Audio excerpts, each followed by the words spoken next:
Bom dia, amigos. Dando continuidade aos nossos estudos, hoje nós vamos falar acerca de Gênesis 6, um texto muito debatido que fala acerca dos chamados filhos de Deus, as filhas dos homens e os gigantes. Há diversas interpretações acerca desta passagem. As mais famosas, eu diria, são a de que filhos de Deus se refere a filhas de Sete, a linhagem piedosa de Sete, os filhos de Deus, e as filhas dos homens seriam filhas de Caim, descendentes de Caim, linhagem impiedosa, e que estas geraram gigantes que seriam frutos da mistura das linhagens, o que teria desagradado a Deus. Outra interpretação é que estes gigantes seriam apenas pessoas proeminentes, e que quando fala filhos de Deus, pode até estar se referindo a anjos, mas que seriam apenas no contexto de uma citação de lendas que existiam já, lendas sumérias e de outros povos, que fala acerca de seres celestiais se misturando com seres terrenos. Porém, eu gostaria aqui de analisar esses textos com vocês e citar a terceira versão, a terceira hipótese que eu diria mais conhecida, uma interpretação mais simples e mais natural do texto, independente da dificuldade que há de se acreditar nisso, que é de que os filhos de Deus são de fato seres celestiais, são anjos. Não fala que anjos, no original do grego, mensageiros, mas eu digo anjos de uma forma genérica de me referir a seres celestiais que não sejam o próprio Deus. E que eles desceram e se relacionaram com as filhas dos homens, que seriam mulheres, e que isso teria dado fruto. O fruto dessa união seriam gigantes, ou seja, seres híbridos com habilidades sobrenaturais. Analisando essas teorias, a primeira teoria que eu citei de que filhos de Deus seriam filhos da linhagem de Sete, nós temos algumas implicações a esse respeito, que seria de que o termo aqui usado, Benai Elohim, ele aparece na Bíblia algumas vezes, aqui em Gênesis 4, e ele também aparece, nós podemos citar, Jó 1,6, em Jó 2, versículo 1, Jó 38,7, Daniel 3,25. Em todas essas passagens, essa expressão, esse termo usado, se refere a filhos de Deus como seres celestiais. Daniel, no capítulo 3, versículo 25, Nabucodonosor diz que vê um quarto homem semelhante ao Filho de Deus. Ele não usa o mesmo termo que é usado aqui em Gênesis, mas ele se chama de Filho de Deus, algo que ele vê como uma figura sobre-humana, não um homem comum. Então nós vemos que todas as vezes esse termo se refere a figuras celestiais, em nenhum momento a um ser humano. Então isso enfraquece, no meu ponto de vista, essa teoria de que Benai Elohim, filhos de Deus, se referia à linhagem piedosa de Sete. Outro argumento é que o termo que se refere a filhas dos homens, o termo original, Benot Hadan, no original quer dizer filhas de Adão. Então não teria lógica nós lermos, se nós levarmos essa interpretação, seria algo mais ou menos como: e viu os filhos de Sete, que as filhas de Adão eram formosas. Então não tem muita coerência, E nós vemos que a Bíblia contrasta de propósito os filhos de Deus com os filhos dos homens, dando a entender uma distinção, algo distinto, seres distintos, O que, se nós interpretarmos como linhagem de Sete, não nos dá essa diferenciação, não nos dá esse contraste. Além do mais, se esses filhos de Deus fossem filhos de Sete, que casaram com filhas de Caim, e as filhas de Sete, com quem se casaram? Elas também morreram no dilúvio. O que aconteceu com as filhas de Sete? Elas ficaram solteiras, não tiveram filhos? Então isso nos mostra que essa teoria, no meu ver, ela não explica o texto. Ela apenas é uma forma mais humanamente possível de interpretar esse texto, visto que o outro é algo que envolve seres celestiais, o que talvez seja difícil para muitos acreditar. A outra teoria que diz que Benai Elohim, ou filhos de Deus, se refere como diz posteriormente, varões valorosos da antiguidade, ou que gigantes diz respeito a pessoas proeminentes, no meu ponto de vista também é uma explicação muito frágil, pois nós vemos vários outros homens proeminentes que não são chamados de gigantes. A Bíblia nunca chama de gigantes pessoas proeminentes, ela chama de gigantes pessoas altas, pessoas de grande estatura, como em Deuteronômio 3:11, que fala acerca de Og, rei de Bazã, e diz que a cama dele tinha 9 côvados, que é mais ou menos equivalente a 4,5 metros. Og era descendente dos habitantes regionais, originais de Moabe, né? Moabe, Edom e Amon, que eram chamados de Refaíns, que foram derrotados por Quedorlaomer. A Bíblia também chama de gigante Golias, que tinham 6 côvados e 1 palmo. A Bíblia se refere a um egípcio de grande estatura que tinha 5 côvados, ele não é chamado de gigante. A Bíblia também fala de Isbi-Benob, filho dos gigantes, cuja lança pesava 300 ciclos de cobre. Está escrito lá em 2 Samuel 21:16. O egípcio está escrito em 1 Crônicas 11:23.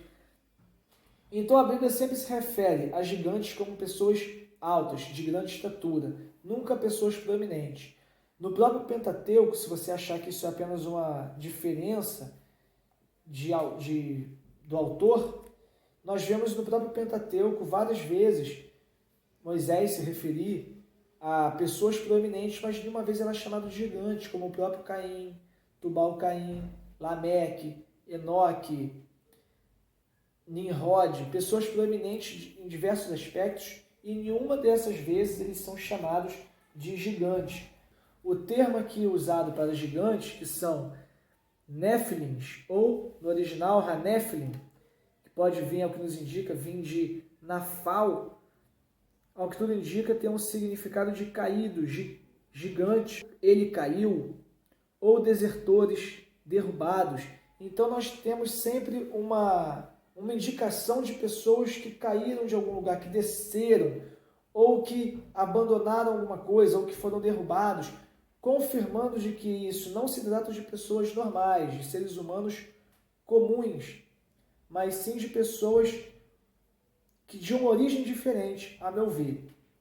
A terceira hipótese que eu gostaria de falar, a terceira teoria, é a que eu acredito, de que quando diz Benai Elohim, filhos de Deus, se referem exatamente a seres angelicais, seres espirituais, e que filhos dos homens seriam mulheres humanas, e que estes anjos abandonaram os céus e desceram à terra para se relacionar com essas mulheres. Nós temos referências e temos indicações de que esta passagem se refere de fato a anjos. Nós temos indícios disso e não temos nenhuma base bíblica, a meu ver, para afirmar qualquer outra interpretação.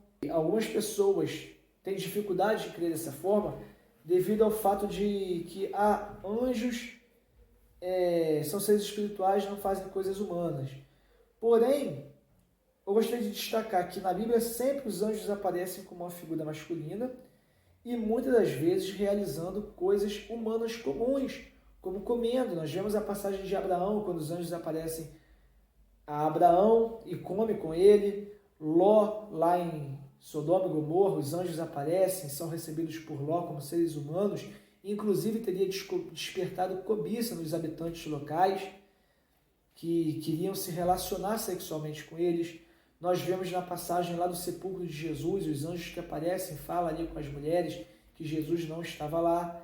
Várias vezes os anjos aparecem como figura humana, realizando coisas humanas comuns.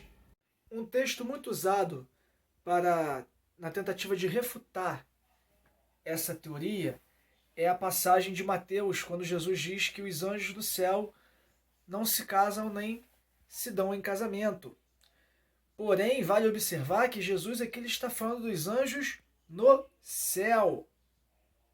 Ele está falando dos anjos na sua habitação, no seu estado natural. E muitas pessoas questionam como é que um anjo poderia ter se relacionado com uma mulher. Ele teria sêmen como um homem normal? A Bíblia não nos revela exatamente como essa relação aconteceu. Porém, nós vemos que, assim como o próprio Jesus, nasceu sendo fruto de uma união, entre aspas, espiritual e carnal, porque Maria era um ser humano comum, porém Jesus foi feito diretamente de Deus. Ele não teve participação de José. Então, quer dizer, isso foi feito pelo próprio Deus, claro, Todo-Poderoso, mas nós não sabemos quanto de poder foi necessário para isso, e nós não sabemos o limite do poder dos anjos, qual o poder que eles têm, até onde eles podem ir, o que eles podem fazer. Então, eu não estou dizendo que esses gigantes foram gerados da mesma forma que Jesus, mas estou dizendo que há formas de espírito e carne se relacionar, como nós vemos acerca de Jesus. E nós não sabemos, né, de que forma que isso aconteceu, mas o texto nos indica isso. Eu gostaria de destacar também o livro de Enoque, que explica que dá detalhes desse momento em que os anjos se relacionaram com as mulheres. O livro de Enoque é um apócrifo, não é a nossa referência principal, mas que, não em tudo, mas que em algumas coisas do livro de Enoque, eu acredito, e que explicam mais detalhadamente este momento que é descrito no Gênesis. E isso também, nós assumindo isso como verdade, como que seriam anjos, nós estaríamos de acordo com a interpretação mais antiga deste texto, pois os pais da igreja, inclusive, ao que tudo indica, os apóstolos e os primeiros cristãos, todos interpretavam este texto dessa forma, como sendo de fato anjos se relacionando com mulheres. Nós estaremos concordando com pessoas como Joséfo, Justino, Metódios, Irineu, Pelágio, Darby, Clemente, Tertuliano, Mackintosh, Kelly e vários outros estudiosos e grandes referências do estudo bíblico. Essa teoria, diferente, a primeira que apareceu aí, eu diria que foi essa de que se refere a filhos de Sete, só foi surgir no século V, a partir de Agostinho, que trouxe essa interpretação por achar que talvez essa ideia de que filhos de Deus seriam anjos, seria, na verdade, influência de lendas locais, lendas sumérias que falavam acerca de seres celestiais se relacionando com seres humanos. Porém, eu gostaria de fazer um alerta de que, se nós aceitarmos isso, de que isso seria influência de lendas, nós teríamos que admitir a interferência do autor na palavra divina. Teríamos que admitir que nem tudo que está escrito ali no Gênesis foi divinamente inspirado, mas que teria sido o próprio autor colocando por conta própria, baseado nas suas crenças. E isso compromete diretamente a nossa fé, diretamente os textos sagrados. Talvez poderia até mesmo ser uma heresia, porque isso coloca em xeque a veracidade e a divina inspiração da Bíblia Sagrada, pois nós também teríamos que assumir a possibilidade de que poderia ter ocorrido essa interferência em outras passagens, como na criação, no dilúvio, e outras passagens que são humanamente difíceis de acreditar, onde nós lidamos com coisas impossíveis. Gostaria também de citar 2 Pedro 2, uma citação a esse acontecimento, onde Pedro dá a entender uma confirmação de que Deus não perdoou os anjos que pecaram, e ele está relacionando isso ao momento da vida de Noé e ao dilúvio, que é exatamente o contexto que Gênesis 6 está inserido, confirmando, no meu ponto de vista, de que de fato eram anjos que pecaram e foram então punidos por Deus, né? Outra coisa que temos aqui confirmando isso é Judas, versículos 6 e 7. E Judas faz aqui também uma referência a este momento de Gênesis, onde os anjos se rebelaram. E aqui, quando diz que deixaram sua própria habitação, nos remete, ele está falando não apenas assim, o termo usado aqui é o mesmo que é usado lá em 2 Coríntios capítulo 5, versículo 2, quando fala que também, por isso, nós também gememos desejando ser revestidos da nossa habitação, que é do céu. O termo aqui usado para dizer habitação está falando acerca de corpo celeste. Então, quando Judas diz que os anjos deixaram a sua habitação, está falando que eles deixaram o seu corpo celeste e se envolveram com o ser humano de uma forma que não era o ideal. Eles não guardaram o seu principado, eles não guardaram o seu estado natural, não guardaram o seu estado natural no céu. Outro fator que confirma a teoria de que de fato se tratava de anjos é que isso nos ajuda a explicar essas chamadas lendas de outros povos, porque diversos povos relatam histórias de seres celestiais que desceram à terra, foram tidos como os deuses, se relacionaram com mulheres e tiveram filhos com habilidades absurdas. Então eu não creio que Moisés copiou essas lendas, mas eu creio que, na medida que o mundo foi se desenvolvendo, os povos se espalharam e levaram essa tradição, esse conhecimento.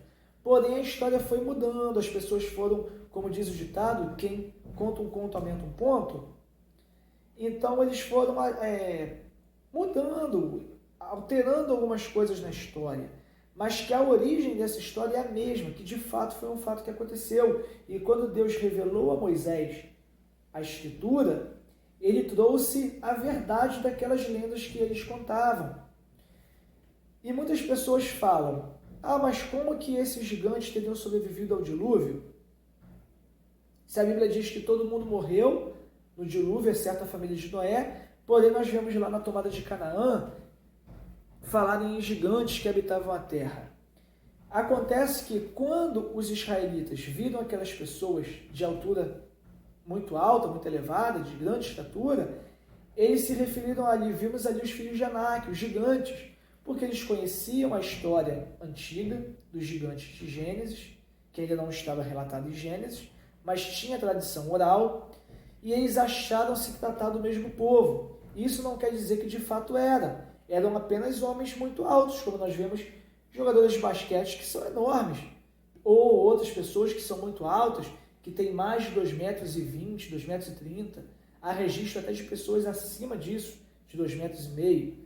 Então, eles, que eram pessoas normais, viram habitantes, um povo muito alto, eles consideraram que se tratavam de gigantes, né? Por exemplo, segundo dados de 1995, a estatura média do povo das Filipinas era de 1,62, enquanto na Dinamarca a estatura média é de 1,85, mais de 1,85. É uma boa diferença de altura. Imagina agora esse povo chegando num lugar onde a estatura média seja 2,30 metros, 2,20 metros. Naturalmente, eles conhecendo a história dos gigantes, eles achassem que fossem descendentes daqueles. Outra possibilidade também é que, como o botânico Mendel descobriu séculos depois, a questão dos alelos recessivos e dominantes, nós não sabemos a origem das mulheres dos filhos de Noé, nem do próprio Noé. Então é possível que elas também tivessem na sua genética alelos recessivos desses chamados seres híbridos, chamados gigantes, chamados filhos dos filhos de Deus. Porém, elas imediatamente não reproduziram esses seres. Elas não passaram. Esses alelos ficaram recessivos, porém, alguns anos à frente, eles se tornaram dominantes e aconteceu de nascerem pessoas com aquele gene, com aquela característica, e cresceram demais, porém, algo de forma isolada. Como, por exemplo, às vezes nós vemos pessoas morenas que têm, às vezes, um filho louro, porque o avô era louro e acabou aquele gene que neles ficaram recessivo, nos seus descendentes se tornou dominante. Essa também é uma possibilidade, porém nós não temos qualquer indício nem confirmação disso. É apenas uma teoria.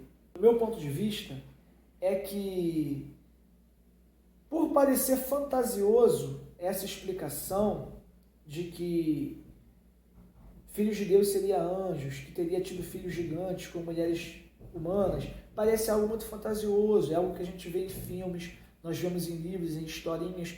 Então, nosso intelecto atual, moderno, tende a aceitar isso como algo ridículo, como algo muito difícil de acreditar. E isso é por incredulidade. Nós vemos um Deus que é todo-poderoso, que cria coisas poderosas e que também criou criaturas poderosas, como o próprio diabo, os anjos, e enfim.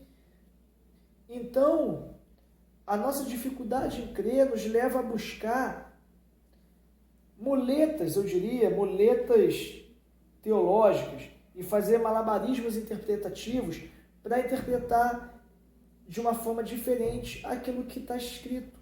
Buscar uma alternativa ao que está escrito, alguma alternativa de explicação que seja mais fácil para nós acreditarmos. Um outro fato que confirma essa teoria de que aqui estamos falando de anjos e gigantes como pessoas realmente grandes e com força descomunal e algumas habilidades sobre-humanas, isso explicaria algumas coisas que até hoje os cientistas não conseguem explicar, como as construções megalíticas, que são aquelas construções antigas, enormes, que o homem primitivo não tinha recursos tecnológicos para construir, como pirâmides, Stonehenge, Pumapunco na Bolívia, e entre outras construções que o ser humano não tem como construir sem tecnologia moderna. Eu gostaria de citar aqui, por exemplo, a construção megalítica de Baalbek, no Líbano, onde pedras de 1.400 a 2.000 toneladas, lembrando que uma tonelada são 1.000 quilos. Pedras desse tamanho são alinhadas, polidas, cortadas e encaixadas a alturas de 5 a 10 metros de altura. Como que o homem primitivo ia conseguir realizar tal feito com cordas, ainda que tivesse polias? Era impossível. Nós estamos falando de um peso equivalente a 4 aviões Boeing 747. O homem só foi capaz de fazer um guindaste de ferro fundido capaz de levantar 2 toneladas em 1831. Somente em 2006 nós temos o guindaste Liebherr, capaz de levantar 1.350 toneladas, em 2006. Então, como que o homem conseguiu fazer essas construções? As histórias antigas nos mostram, as próprias pinturas antigas, de que eles alegam ter recebido inspiração divina, ajuda divina, do que eles acreditavam ser uma ajuda divina, mas eles atribuem a ajuda a seres descidos do céu, a seres híbridos chamados deuses, entre aspas, com mulheres que tinham habilidades sobrenaturais que ajudaram eles a construir essas construções, a realizar essas construções. E isso, a meu ver, confirma o que está escrito no Gênesis e confirma a teoria de que, de fato, se tratavam de anjos e filhos dos homens. Para encerrar, eu gostaria de trazer também uma reflexão acerca dos dinossauros, que talvez há um tempo atrás, antes de achar os fósseis, você falar em lagartos e répteis com mais de 10 metros de altura poderia parecer absurdo. Mas se existiram dinossauros, seres tão grandes, por que não pode ter havido homens tão grandes? Eu gostaria de encerrar citando aqui William Shakespeare, a sua famosa frase que diz: há muito mais entre céus e terra do que pode supor nossa vã filosofia. Então, irmãos, que vocês possam analisar esse estudo, que você possa comentar aí a sua teoria, o que você acredita, o que você acha. Comenta aí, dá a sua opinião, curta o vídeo, compartilha e ajude nesse debate, dê a sua participação. Que você possa ter um bom dia e que Deus te abençoe e até o próximo vídeo.